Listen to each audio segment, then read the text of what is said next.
révélé dans la villa des cœurs brisés et la bataille des couples, Abou s'est par la suite éloigné du milieu de la télé-réalité. L'ex-compagnon de Léa Nazaoui avait refait parler de lui suite à une interview accordée à Samzira. Dans celle-ci, il revenait sur les tromperies supposées de son ex-femme. Une véritable descente aux enfers pour le jeune homme qui s'était marié religieusement à cette dernière, eux qui avaient commencé leur relation en se trouvant des points communs à travers leur religion. Il affirme qu'un homme qui l'a contacté sur Snapchat lui a envoyé une photo de sa femme sans voile en string sur un lit en train de fumer une chicha avec sa bague au doigt.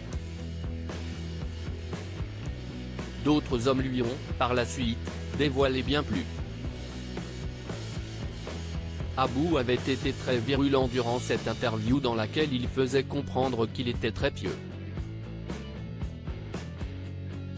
Alors forcément, lorsqu'il a annoncé ouvrir un compte OnlyFans, cela a fait parler.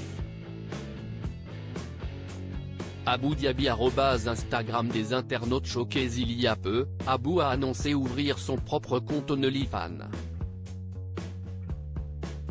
On le sait désormais, de nombreux candidats utilisent cette plateforme pour poster des photos de charme et ainsi engendrer des revenus grâce à ça.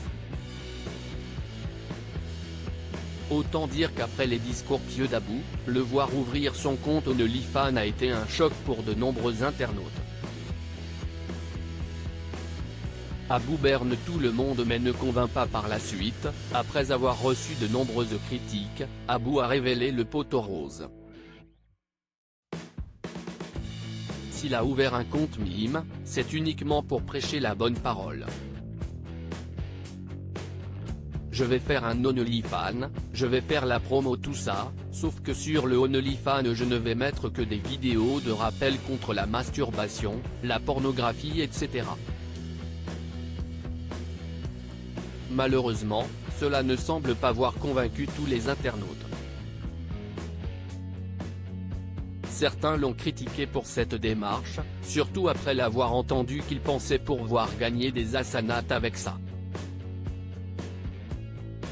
Il s'agit de la comptabilisation dans l'islam des bonnes actions que l'on fait. Pour certains internautes, mêler la religion à de telles plateformes n'est pas quelque chose qu'ils voient d'un bon œil. Qu'en pensez-vous ?